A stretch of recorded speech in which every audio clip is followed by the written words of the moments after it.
Pagi. Baik, sebelum kita memulai pelajaran pada hari ini, alangkah lebih baiknya kita memulainya dengan doa.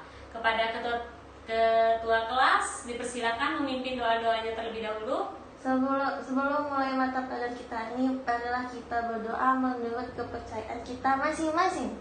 Berdoa mulai. Terasa. Apa kabar semuanya? Baik, Bu. Sehat-sehat? Alhamdulillah. Baik. Sebelumnya Ibu ingin bertanya, siapa yang tidak hadir hari ini? Alhamdulillah masuk semuanya, Ibu.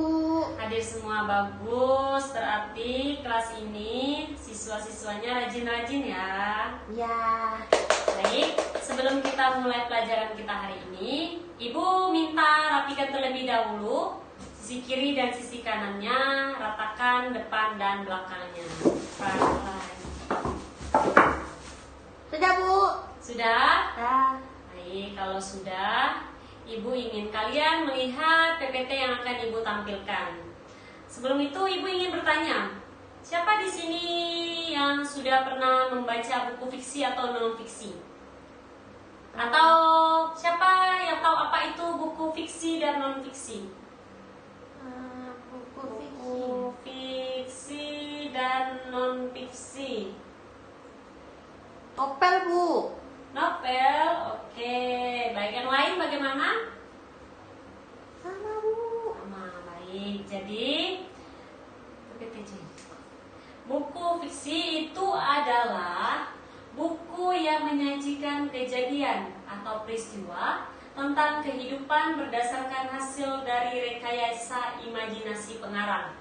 Rekayasa bagaimana? Jadi, buku fiksi itu adalah hasil dari ciptaan seorang pengarang.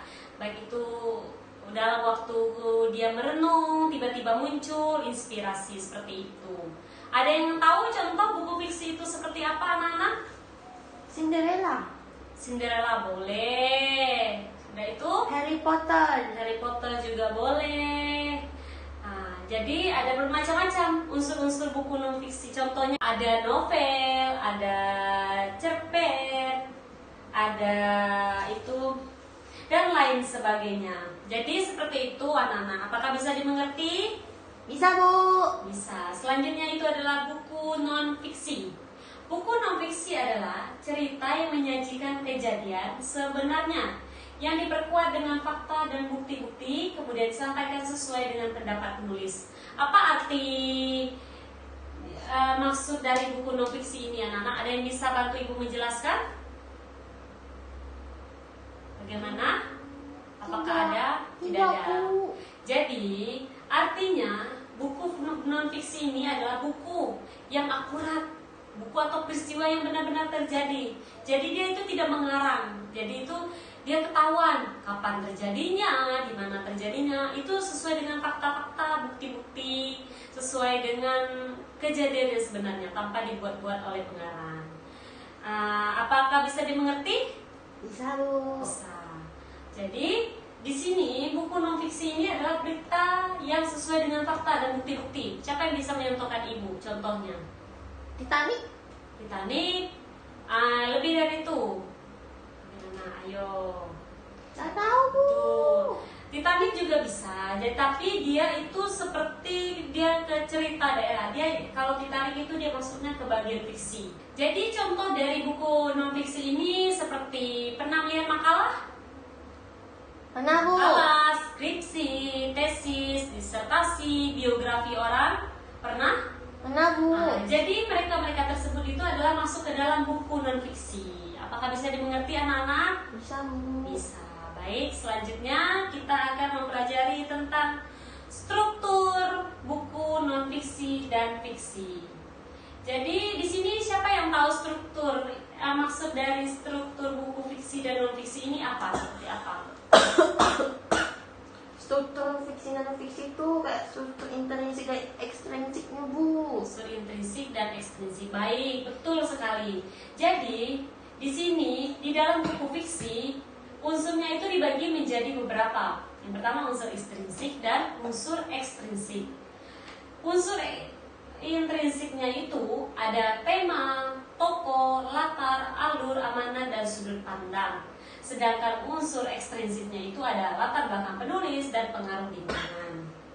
Di sini pada bagian unsur ekstrinsip ada tema. Siapa yang bisa memberikan Ibu contoh tema unsur intrinsik itu seperti apa?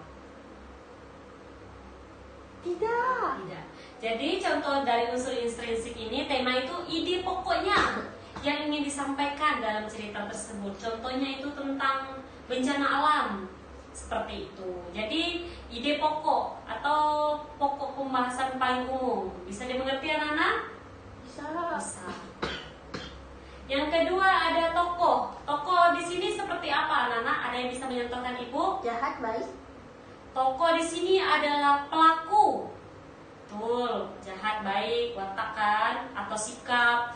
Dia ada pelaku yang berperan dalam cerita tersebut. Dia apakah berwatak baik, buruk, atau sebagainya. Yang ketiga latar. Apa yang maksud dengan latar anak-anak? Latar itu adalah sebuah kejadian seperti tempat, waktu, dan sebagainya. Betul sekali. Jadi latar seperti yang teman kalian jelaskan, latar ini adalah berkaitan dengan tempat, waktu, kapan cerita itu terjadi, seperti itu. Yang kelima ada amanat. Apa itu amanat? Ada yang bisa bantu Ibu? Pesan. Betul sekali. Jadi amanat di sini adalah pesan yang ingin disampaikan dalam cerita. Contohnya pernah membaca cerita Maling Kundang? Pernah. Pernah. Tahu amanat yang terdapat di dalam cerita Maling Kundang tersebut? Tidak boleh durhaka. Betul sekali. Jadi seperti itu contoh dari amanat. Yang keenam, sudut pandang. Apa arti sudut pandang itu, anak-anak? Sudut pandang seperti pertama, ketiga, keempat. 1, 2, 3. Ya, betul. Jadi, sudut pandang di sini adalah cara penulis menempatkan dirinya di dalam cerita itu. Bisa jadi orang pertama, orang kedua, dan seterusnya. Sampai di sini ada yang ingin ditanyakan? Tidak. Tidak. Kalau begitu kita kembali ke unsur ekstrinsik. Unsur ekstrinsik di sini ada yang pertama, latar belakang penulis. Apa yang maksud dengan latar belakang penulis? Jadi, latar belakang penulis ini adalah seperti riwayat hidupnya. Dari dia SMP, SSD, SMP, SMA, dan seterusnya. Seperti itu. Kamu bisa dimengerti? Bisa, Bu. Bisa. Yang kedua, pengaruh lingkungan. Ada yang bisa bantu Ibu menjelaskan tentang pengaruh lingkungan itu seperti apa? Tidak tahu, Bu. Tidak tahu, baik. Jadi seperti ini, pengaruh lingkungan. Seperti cerita Maling Kundang itu berasal dari mana? Padang, Bu. Betul sekali. Jadi cerita Maling Kundang itu berasal dari Padang. Jadi pengaruh lingkungan ini artinya cerita itu dikemas atau disampaikan menurut kebudayaan orang Padang. Seperti itu. Apakah bisa dimengerti anak-anak? Bisa, Bu. Bisa. Selanjutnya kita akan melihat unsur-unsur buku non-fiksi. Di sini yang pertama unsur buku non-fiksi. Yang pertama, buku non-fiksi mempunyai struktur yang tidak dapat ditentukan seperti karya fiksi. Artinya struktur tersebut dia sudah tersusun atau formatnya sudah tertata atau sudah ditentukan tanpa bisa diubah oleh pengarang. Jadi dia sudah baku. Seperti itu. Yang kedua, struktur buku non-fiksi bersifat sistematis berdasarkan fakta.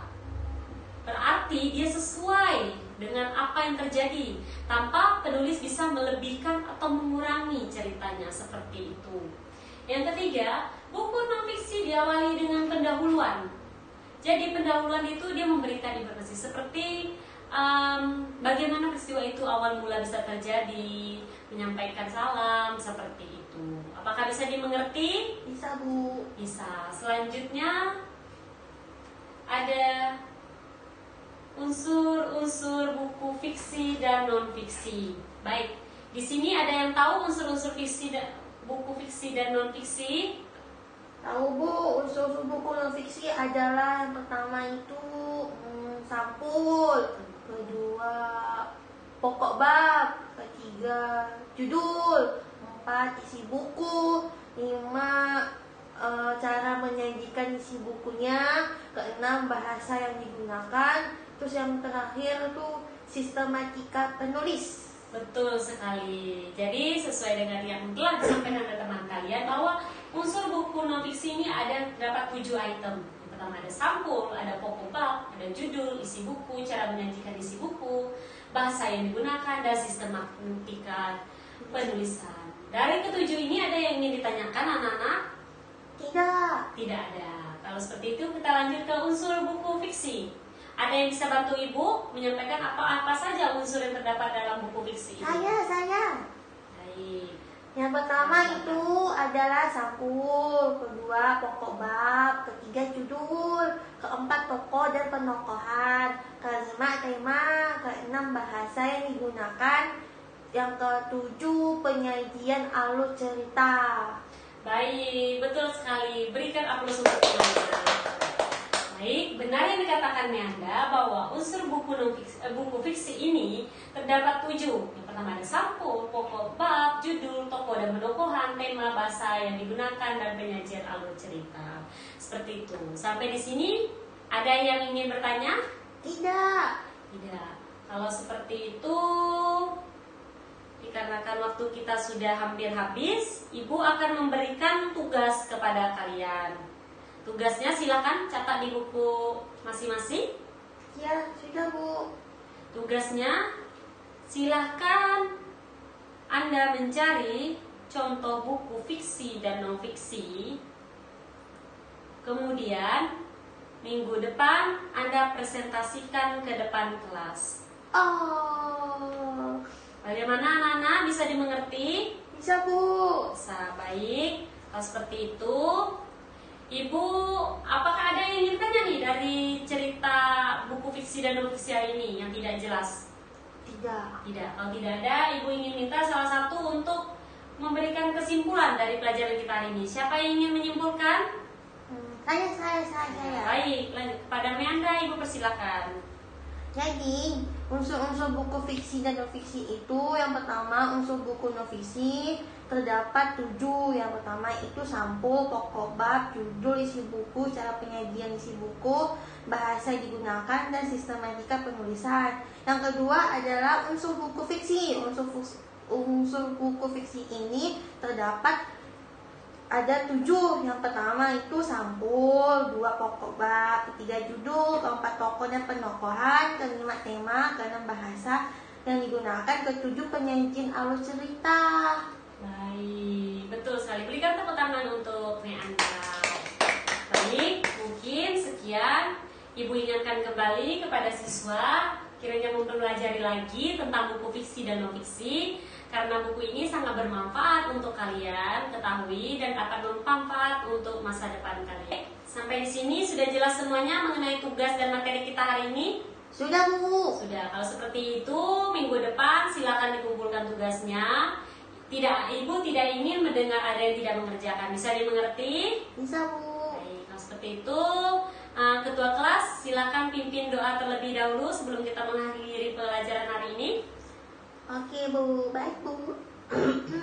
Sebelum pulang, marilah kita berdoa menurut kepercayaan kita masing-masing. Berdoa mulai. Selesai. Baik. Baik, terima kasih untuk hari ini telah mengikuti pelajaran Ibu. Selamat pagi Ibu ucapkan dan sedang sejahtera untuk kita semua. Pagi. Pagi.